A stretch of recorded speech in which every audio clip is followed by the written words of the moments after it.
وہ جمعے کی رات اور تاریخ 14 مارچ 627 عیسوی تھی جب اکرمہ خندق سے دور دور چلتا شیخین کے سلسلہ کوہ میں داخل ہوا اور کعب بن اسد کے گھر پہنچا۔ کعب کو معلوم تھا کہ اکرمہ کیوں آیا ہے۔ آؤ اکرمہ، کعب بن اسد نے کہا، میں جانتا ہوں تم کیوں آئے ہو، تمہارے آنے کی ضرورت نہیں تھی، میں نے 10 دن کی مہلت مانگی تھی۔ کعب بن اسد نے اپنے غلام کو آواز دی، غلام آیا تو اس نے غلام سے شراب اور پیالے لانے کو کہا۔ پہلے میری بات سن لو کعب، اکرمہ نے 2 ٹوک لہجے میں کہا، میں شراب پینے نہیں آیا، مجھے بہت جلدی واپس جانا ہے، ہم محاصرے کو اور زیادہ طول نہیں دے سکتے، ہم کل مدینہ پر حملہ کر رہے ہیں، تمہارے ساتھ ہمارا جو معاہدہ ہوا ہے اس کے مطابق تم مدینہ میں ان جگہوں پر جو ہم نے تمہیں بتائی ہیں کل سے حملے شروع کر دو۔ ہمیں یہ بھی معلوم ہے کہ تم نے ظاہری طور پر ہمارے ساتھ معاہدہ کیا ہے، لیکن درپردہ تم نے وہ معاہدہ قائم کر رکھا ہے جو مسلمانوں کے ساتھ تم نے کیا ہے۔ اتنے میں ایک حسین لڑکی شراب کی سراہی اور پیالے اٹھائے کمرے میں داخل ہوئی، وہ اکرمہ کی طرف دیکھ کر مسکرائی۔ اکرمہ نے اسے دیکھا تو اس کے چہرے پر سنجیدگی کا تاثر اور زیادہ گہرا ہو گیا۔ اکرمہ نے کہا، کعب، تم نے اپنا مذہب اور اپنی زبان ان چیزوں کے عوض بیچ ڈالی ہے جنہوں نے کبھی کسی کا ساتھ نہیں دیا۔ کعب بن اسد نے لڑکی کو اشارہ کیا تو وہ چلی گئی۔ میرے عزیز اکرمہ، کعب نے کہا، میں تمہارے چہرے پر رونت کے آثار دیکھ رہا ہوں، صاف پتہ چلتا ہے کہ تم مجھے اپنا غلام سمجھ کر حکم دینے آئے ہو۔ میں نے مسلمانوں کے ساتھ جو معاہدہ کیا تھا وہ بنو قریظہ کے تحفظ اور سلامتی کے لیے تھا، اور میں نے جو معاہدہ تمہارے ساتھ کیا ہے وہ تمہاری فتح اور مسلمانوں کی شکست کی خاطر ہے۔ مسلمانوں کو ختم کرنا میرے مذہب کا حکم ہے، تمہارے ساتھ معاہدہ نبھانا اسی سلسلے کی ایک کوشش ہے۔ اپنا مذہبی فریضہ ادا کرنے کے لیے میں تمہیں استعمال کروں گا۔ حیی بن اخطب سے میں نے کہہ دیا تھا کہ اہل قریش اور اہل غطفان مجھے بنو قریظہ کی سلامتی کی ضمانت دیں، تاکہ ایسا نہ ہو کہ تم لوگ ناکام ہو جاؤ اور مسلمان ہم سے ظالمانہ انتقام لیں۔ نعیم بن مسعود رضی اللہ عنہ نے جو چنگاری ان لوگوں کے درمیان پھینک دی تھی وہ اکرمہ کے سینے میں سلگ رہی تھی۔ نعیم رضی اللہ عنہ نے اکرمہ کے ذہن میں ابو سفیان کی معرفت پہلے ہی ڈال دیا تھا کہ کعب افراد کی صورت میں ضمانت مانگے گا۔ کعب کی زبان سے ضمانت کا لفظ سنتے ہی اکرمہ بھڑک اٹھا۔ کیا تمہیں ہم پر اعتماد نہیں؟ اکرمہ نے غصیلی آواز میں کہا۔ کیا تم یہ سمجھتے ہو کہ ہم شاید بھول گئے ہیں کہ محمد صلی اللہ علیہ وسلم ہمارا اور تمہارا مشترکہ دشمن ہے؟ میں یہ نہیں کہتا جو تم کہہ رہے ہو، کعب بن اسد نے کہا، لیکن میں یہ ضرور کہوں گا کہ اپنے مشترکہ دشمن کو جتنا میں جانتا ہوں اتنا تم نہیں جانتے۔ میں اعتراف کرتا ہوں کہ جو عقل خدا نے محمد صلی اللہ علیہ وسلم کو دی ہے وہ ہم میں سے کسی کو نہیں دی۔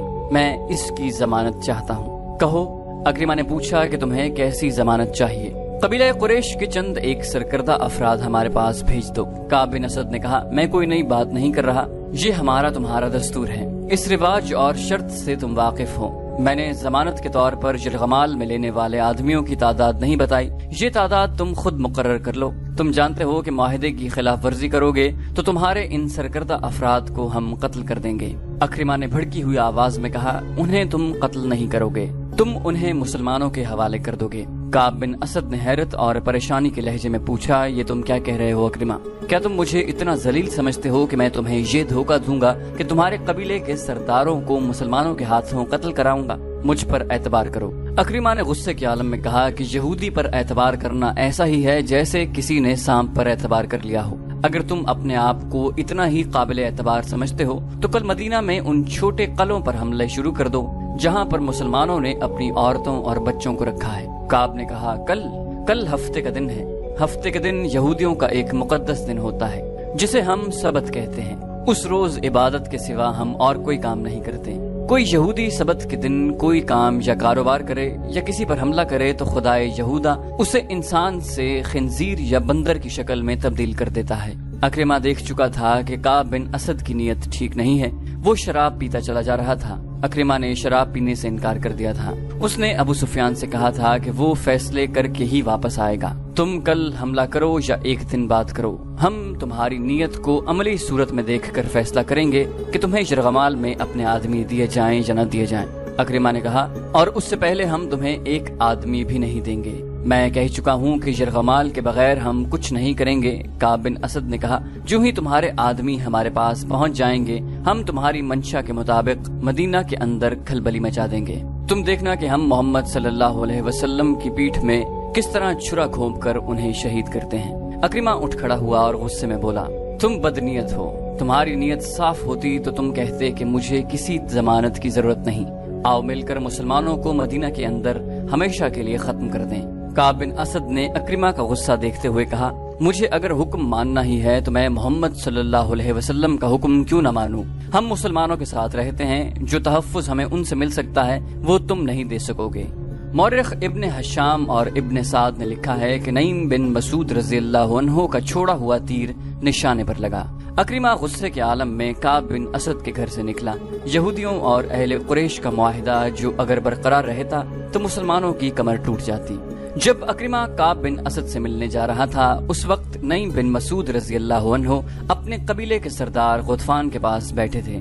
اس کے ساتھ بھی انہوں نے کعب بن اسد کے متعلق وہی باتیں کی جن باتوں سے وہ ابو سفیان کو بھڑکا چکے تھے۔ غطفان نے اپنے سالار عینیہ کو بلا لیا۔ کیا تم نے سنا ہے کہ کعب بن اسد ہمیں کیا دھوکہ دے رہا ہے؟ غطفان نے عینیہ سے کہا، وہ ہم سے یرغمال میں رکھنے کے لیے سرکردہ افراد مانگتا ہے، کیا یہ ہماری توہین نہیں؟ سالار عینیہ نے کہا، سردار غطفان، میں پہلے تمہیں کہہ چکا ہوں کہ میرے ساتھ میدان جنگ کی بات کرو، میں آمنے سامنے کی لڑائی جانتا ہوں۔ مجھے اس شخص سے نفرت ہوگی جو پیٹھ کے پیچھے آ کر وار کرتا ہے، اور مجھے اس شخص سے بھی نفرت ہوگی جس کی پیٹھ پر وار ہوتا ہے، اور پھر تم یہودیوں پر اعتبار کرتے ہو۔ اگر کعب بن اسد کہے گا کہ مجھے اپنے قبیلے کا سردار غطفان یرغمال میں دے دو تو کیا میں تمہیں اس کے حوالے کر دوں؟ میں اس شخص کا سر اڑا دوں گا جو ایسا مطالبہ کرے گا۔ نعیم بن مسعود رضی اللہ عنہ نے کہا، میں ان یہودیوں کو اپنے قبیلے کی ایک بھیڑ یا بکری بھی نہ دوں گا، خدا کی قسم کعب نے ہماری توہین کی ہے۔ ابو سفیان کیا کہتا ہے؟ غطفان نے نعیم رضی اللہ عنہ سے پوچھا۔ یہ بات سن کر کے ابو سفیان غصے سے کانپنے لگا۔ نعیم رضی اللہ عنہ نے کہا، ابو سفیان کہتا ہے کہ وہ کعب بن اسد سے اس توہین کا انتقام لے گا اور اسے انتقام لینا چاہیے۔ سالار عینیہ نے کہا، بنو قریظہ کی حیثیت ہی کیا ہے؟ وہ ہمارے اور مسلمانوں کے درمیان اس طرح پس جائیں گے کہ ان کا وجود ہی ختم ہو جائے گا۔ خالد کو آج مدینہ کی طرف جاتے ہوئے وہ وقت یاد آ رہا تھا جب عکرمہ بنو قریظہ کی بستی سے واپس آیا تھا۔ خالد دوڑتا ہوا اس تک پہنچا تھا، ادھر سے ابو سفیان گھوڑا دوڑاتا آ گیا۔ عکرمہ کے چہرے پر غصے اور تھکن کے گہرے آثار تھے۔ ابو سفیان نے اس سے پوچھا، کیا خبر لائے ہو؟ خدا کی قسم ابو سفیان، میں نے کعب سے زیادہ بدتینت انسان پہلے کبھی نہیں دیکھا۔ عکرمہ نے گھوڑے سے کود کر اترتے ہوئے جواب دیا، نعیم نے ٹھیک کہا تھا، کیا اس نے ہم سے یرغمال میں رکھنے کے لیے آدمی مانگے ہیں؟ خالد نے پوچھا۔ عکرمہ نے کہا، ہاں، اس نے مجھے شراب پیش کی اور میرے ساتھ اس طرح بولا جیسے ہم اس کے مقروض ہیں۔ اس نے کہا کہ پہلے یرغمال میں اپنے آدمی دو، پھر میں مدینہ کے اندر شب خون ماروں گا۔ کیا تم نے اسے کہا نہیں کہ اہل قریش کے سامنے بنو قریظہ کی حیثیت اونٹ کے مقابلے میں ایک چوہے کی سی ہے؟ خالد نے کہا، کیا تم نے اس کا سر اس کے کندھوں سے اتار نہیں دیا؟ عکرمہ نے کہا، میں نے اپنا ہاتھ بڑی مشکل سے روکا تھا، اس کے ساتھ جو ہمارا معاہدہ ہے وہ میں توڑ آیا ہوں۔ ابو سفیان نے دبی دبی آواز میں کہا، تم نے اچھا کیا، اور وہ پرے چلا گیا۔ یہ کوئی بہت پرانا واقعہ نہیں تھا، 1.5-2 سال پہلے کی بات تھی۔ آج جب خالد مدینہ کی طرف جا رہا تھا تو یہ جانا پہچانا راستہ اسے اجنبی سا لگ رہا تھا۔ کبھی اسے ایسا محسوس ہونے لگتا جیسے وہ خود اپنے لیے اجنبی بن گیا ہو۔ اسے ابو سفیان کا افسردہ چہرہ نظر آنے لگا۔ خالد نے محسوس کر لیا تھا کہ ابو سفیان مدینہ پر حملے سے منہ موڑ رہا ہے۔ خالد اور عکرمہ وہیں کھڑے رہ گئے تھے۔ کیا سوچ رہے ہو خالد؟ عکرمہ نے پوچھا تھا۔ کیا تم میری تائید نہیں کرو گے کہ میں اس شخص ابو سفیان کی موجودگی کو صرف اس لیے برداشت کر رہا ہوں کہ یہ میرے قبیلے کا سردار ہے؟ خالد نے عکرمہ کو جواب دیا تھا، اہل قریش کو ابو سفیان سے بڑھ کر بزدل سردار اور کوئی نہیں ملا۔ تم پوچھتے ہو کہ میں کیا سوچ رہا ہوں؟ میں اور زیادہ انتظار نہیں کر سکتا۔ میں نے خندق کو ایک سرے سے دوسرے سرے تک دیکھا ہے۔ ایک جگہ خندق کم ہے اور زیادہ گہری بھی نہیں ہے، ہم وہاں سے خندق کے پار جا سکتے ہیں۔ اگر تم میرا ساتھ دو تو میں آج ہی ابھی اس جگہ سے چند سوار خندق کے اس پار لے جانا چاہتا ہوں۔ ابو سفیان کسی غیبی مدد اور سہارے کا انتظار کرنا چاہتا ہے تو کرتا رہے۔ عکرمہ نے کہا، میں تمہارا ساتھ کیوں نہ دوں گا خالد؟ کیا میں مسلمانوں کے ان قہقہوں کو برداشت کر سکوں گا جو اس وقت بلند ہوں گے جب ہم یہاں سے لڑے بغیر واپس جائیں گے؟ چلو میں تمہارے ساتھ ہوں۔ وہ جگہ زباب کی پہاڑی کے مغرب اور سلا کی پہاڑی کے مشرق میں تھی، جہاں خندق کی چوڑائی اتنی تھی کہ گھوڑا اسے آسانی سے پھلانگ سکتا تھا۔ ضرورت شہ سوار کی تھی، پیادے خندق میں اتر کر اوپر چڑھ سکتے تھے۔ اسی جگہ کے قریب تقریباً سامنے مسلمانوں کی خیمہ گاہ تھی۔ خالد نے عکرمہ کو یہ جگہ دور سے دکھائی۔ عکرمہ نے کہا، پہلے میرے سوار خندق پھلانگیں گے، لیکن ابھی ہم تمام کا تمام سوار دستہ نہیں گزاریں گے، پار جا کر مسلمانوں کو ایک ایک سوار کے مقابلے کے لیے للکاریں گے، وہ اس رواج کی خلاف ورزی نہیں کریں گے۔ میرے ساتھ آؤ خالد، میں اپنے منتخب سوار آگے لاؤں گا، تم ابھی خندق کے پاس نہ جانا، اگر ہم دونوں مارے گئے تو اہل قریش کو سوائے ذلت کے اور کچھ نہ ملے گا۔ ابو سفیان کا دل محاصرہ اٹھا چکا ہے، وہ لڑنے کے جذبے کو سرد کر چکا ہے۔ وہ جگہ جہاں خندق گھوڑے کی لمبی چھلانگ سے پھلانگی جا سکتی تھی، ایسی اوٹ میں تھا جسے گشتی سنتری قریب آ کر ہی دیکھ سکتے تھے۔ اکرمہ نے 7 سوار منتخب کر لیے تھے، ان میں ایک قوی ہیکل بلکہ دیو قامت شخص عمرو بن عبدو بھی تھا، جس کی دھاک اس کی جسامت کی بدولت دور دور تک پھیلی ہوئی تھی۔ اکرمہ ان 7 سواروں کو مقررہ مقام پر کچھ دور تک اس اندازے سے لے گیا جیسے گھوڑوں کی ٹہلائی کے لیے جا رہا ہو۔ مسلمانوں کے سنتریوں کو ان پر شک نہ ہوا۔ اکرمہ نے چلتے چلتے اپنے 7 سواروں سے کہا، سب سے پہلے میں خندق پھلانگوں گا، کیا یہ ٹھیک نہیں ہوگا کہ سب سے پہلے میرا گھوڑا خندق پھلانگے؟ عمرو بن عبدو نے کہا، نہیں عمرو۔ اکرمہ نے کہا، پہلے میں جاؤں گا، اگر میرا گھوڑا خندق میں گر پڑا تو تم خندق پھلانگنے کی کوشش نہ کرنا، تمہارا سالار اپنی جان کی قربانی دے گا۔ یہ کہہ کر اکرمہ نے گھوڑے کی باگ کو جھٹکا دیا، گھوڑے کا رخ خندق کی طرف ہوا تو اکرمہ نے ایڑ لگا دی۔ عربی نسل کا گھوڑا ہوا سے باتیں کرنے لگا۔ اکرمہ نے لگام اور ڈھیلی کر دی اور گھوڑے کو پھر ایڑ لگائی، گھوڑے کی لگام اور تیز ہو گئی۔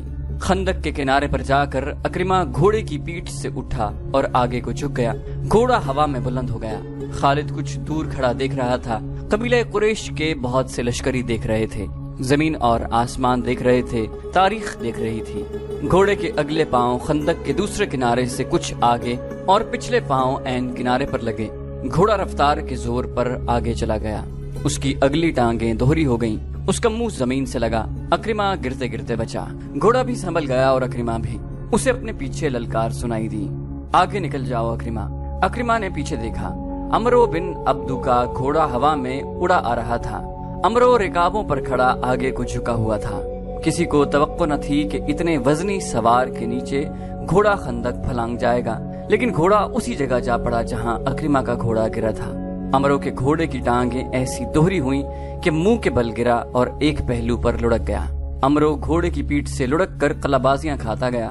ایک لمحے میں گھوڑا اٹھ کھڑا ہوا، ادھر عمرو اٹھا اور پلک جھپکتے میں گھوڑے پر سوار ہو گیا۔ اس کے پیچھے اکرمہ کے 2 سوار اکٹھے چلے آ رہے تھے۔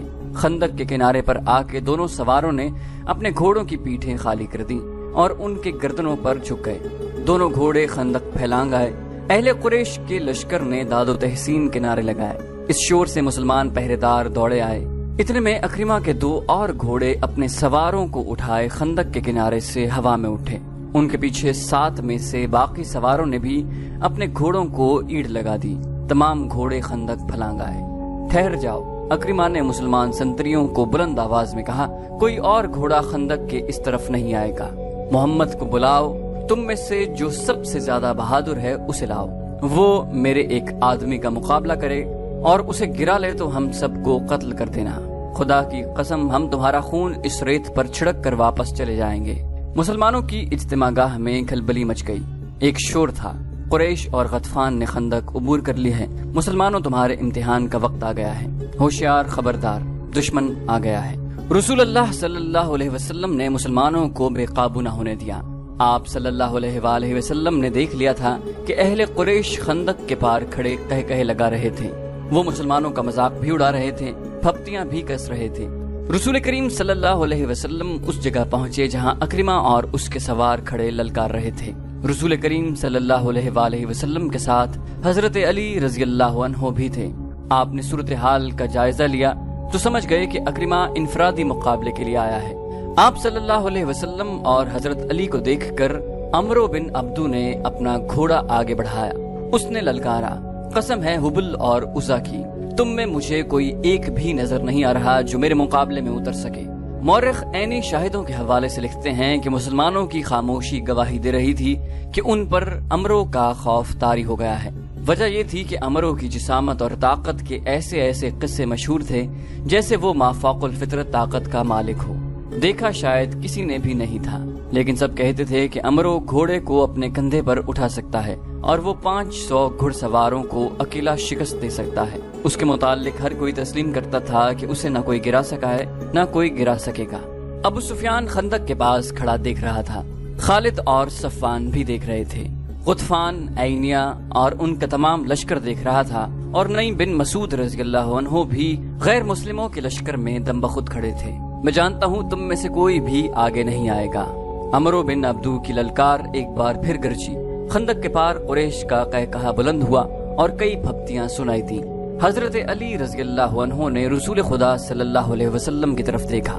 آپ صلی اللہ علیہ وسلم نے اپنا امامہ سر سے اتارا اور حضرت علی رضی اللہ عنہ کے سر پر باندھا، پھر اپنی تلوار حضرت علی کو دی۔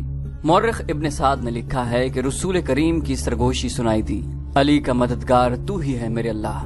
مورخین نے اس تلوار کے متعلق جو رسول کریم صلی اللہ علیہ وسلم نے حضرت علی کو دی تھی لکھا ہے کہ یہ تلوار قریش کے مشہور جنگجو منبہ بن حجاج کی تھی، وہ بدر کی لڑائی میں مارا گیا تھا۔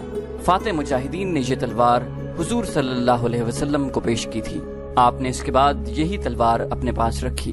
اب آپ نے وہی تلوار حضرت علی کو دے کر عرب کے ایک دیو قامت کے مقابلے میں اتارا۔ یہ تلوار تاریخ اسلام میں ذوالفقار کے نام سے مشہور ہوئی۔ حضرت علی عمرو بن عبدو کے سامنے جا کھڑے ہوئے۔ ابو طالب کے بیٹے عمرو جو گھوڑے پر سوار تھا حضرت علی رضی اللہ عنہ سے مخاطب ہوا، کیا تم بھول گئے ہو کہ تمہارا باپ میرا کتنا گہرا دوست تھا؟ کیا یہ میرے لیے بہت برا فعل نہیں ہوگا کہ میں اپنے عزیز دوست کے بیٹے کو قتل کر دوں؟ حضرت علی نے للکار کا جواب دیا، اے میرے باپ کے دوست، ہماری دوستی ختم ہو چکی ہے۔ خدا کی قسم میں تمہیں صرف ایک بار کہوں گا کہ اللہ کو برحق اور محمد صلی اللہ علیہ وسلم کو اللہ کا رسول تسلیم کر لو اور ہم میں شامل ہو جاؤ۔ عمرو نے کہا، تم نے ایک بار کہہ لیا ہے، میں دوسری بار یہ بات نہیں سنوں گا۔ میں یہ بھی کہوں گا کہ میں تمہیں قتل نہیں کرنا چاہتا۔ حضرت علی رضی اللہ عنہ نے کہا، میں تمہیں قتل کرنا چاہتا ہوں عمرو، اتر گھوڑے سے اور آ میرے مقابلے پہ، اور بچا اپنے آپ کو اس تلوار سے جو مجھے اللہ کے رسول صلی اللہ علیہ وسلم نے عطا کی ہے۔ عمرو کے متعلق مورخ لکھتے ہیں کہ وہ وحشی تھا، جب غصے میں آتا تھا تو اس کا چہرہ غضبناک ہو کر درندوں جیسا ہو جاتا۔ وہ گھوڑے سے کود کر اترا اور تلوار سونت کر حضرت علی رضی اللہ عنہ پر پہلا وار اتنی تیزی سے کیا کہ دیکھنے والے یہ سمجھے کہ اس کی تلوار نے حضرت علی کو نعوذ باللہ کاٹ دیا ہے، لیکن حضرت علی یہ بھرپور وار بچا گئے۔ اس کے بعد عمرو نے یک کے بعد دیگرے حضرت علی پر متعدد وار کیے۔ حضرت علی نے ہر وار غیر متوقع پینترا بدل کر بچایا۔ عمرو نے یہ تو سوچا ہی نہیں تھا کہ جس جسامت اور طاقت پر اسے اتنا گھمنڈ ہے وہ ہر جگہ کام نہیں آ سکتی۔ تیغ زنی کے مارکے میں جس تیزی اور پھرتی کا مظاہرہ حضرت علی رضی اللہ عنہ کر رہے تھے وہ عمرو نہیں کر سکتا تھا، کیونکہ اس کا جسم بھاری بھرکم تھا۔ اگر وہ گھوڑے کو اپنے کندھوں پر اٹھا بھی سکتا تھا تو بھی اس میں گھوڑے جیسی رفتار نہ تھی، اس کی طاقت گھوڑے سے زیادہ بھی ہو سکتی تھی۔ حضرت علی رضی اللہ عنہ نے اس پر ایک بھی وار نہ کیا جسے عمرو نے خوفزدگی سمجھا ہوگا۔ وہ وار پر وار کرتا رہا اور حضرت علی کبھی ادھر کبھی ادھر ہوتے رہے۔ خندق کے پار اہل قریش کا لشکر جو کہہ لگا رہا تھا یکلخت خاموش ہو گیا، کیونکہ ان کا دیو قامت عمرو وار کرتے کرتے رک گیا تھا اور خاموش کھڑا ہو گیا تھا۔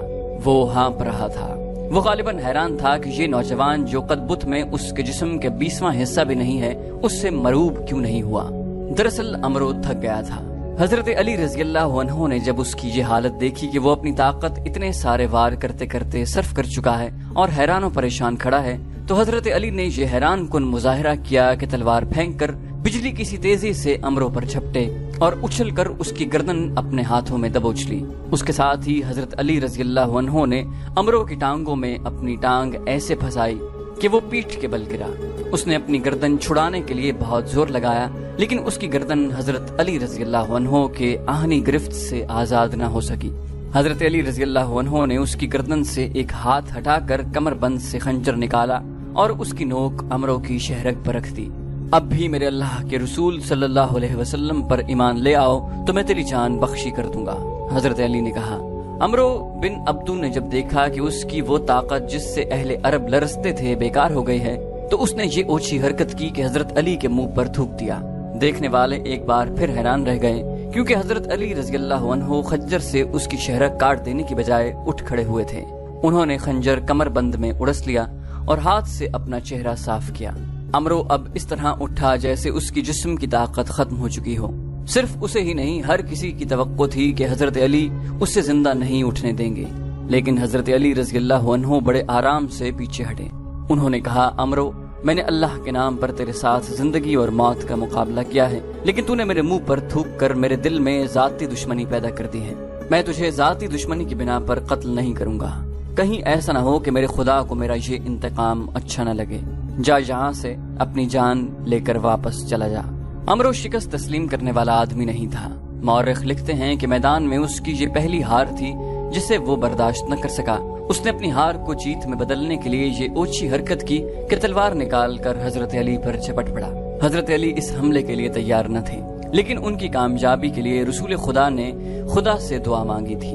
عین وقت پر جب عمرو کی تلوار اور حضرت علی کی گردن میں 2-4 لمحوں کا فاصلہ رہ گیا تھا، حضرت علی نے اپنی ڈھال آگے کر دی۔ عمرو کا وار اس قدر زوردار تھا کہ اس کی تلوار نے حضرت علی کی ڈھال کو کاٹ دیا۔ ڈھال حضرت علی کے کان کے قریب سر پر لگی، جس سے خون پھوٹنے لگا۔ عمرو ڈھال میں سے تلوار کھینچ ہی رہا تھا کہ حضرت علی کی وہ تلوار جو انہیں رسول کریم نے دی تھی اتنی تیزی سے حرکت میں آئی کہ عمرو کی گردن کٹ گئی۔ گردن پوری نہ کٹی، لیکن شہرک کٹ چکی تھی۔ عمرو کی تلوار اس کے ہاتھ سے چھوٹ گئی، اس کا جسم ڈولنے لگا۔ حضرت علی رضی اللہ عنہ نے اس پر دوسرا وار نہ کیا۔ انہوں نے دیکھ لیا تھا کہ یہی وار کافی ہے۔ عمرو کی ٹانگیں دوہری ہوئیں، اس کے گھٹنے زمین پر لگے اور وہ لڑک گیا۔ عرب کی مٹی اس کا خون چوسنے لگی۔ خندق کے پار دشمن کے لشکر پر ایسا سکوت طاری ہو گیا جیسے پورے کا پورا لشکر کھڑے کھڑے مر گیا ہو۔ اب مسلمانوں کے نعرے گونج رہے تھے۔ عربوں کی رسم کے مطابق اس مقابلے کا دوسرا مرحلہ شروع ہو گیا تھا۔ مسلمانوں کے ایک جیش نے اکرمہ اور اس کے باقی سواروں پر حملہ کر دیا تھا۔ قریش کے ان سواروں کے لیے بھاگ نکلنے کے سوا اور کوئی چارہ نہیں تھا۔ وہ خیریت سے پسپا ہونے کے لیے لڑے۔ اس مارکے میں قریش کا ایک آدمی مارا گیا۔ اکرمہ نے اپنا ایک گھوڑا خندق کی طرف موڑ کر بھاگ نکلنے کے لیے ایڑ لگائی۔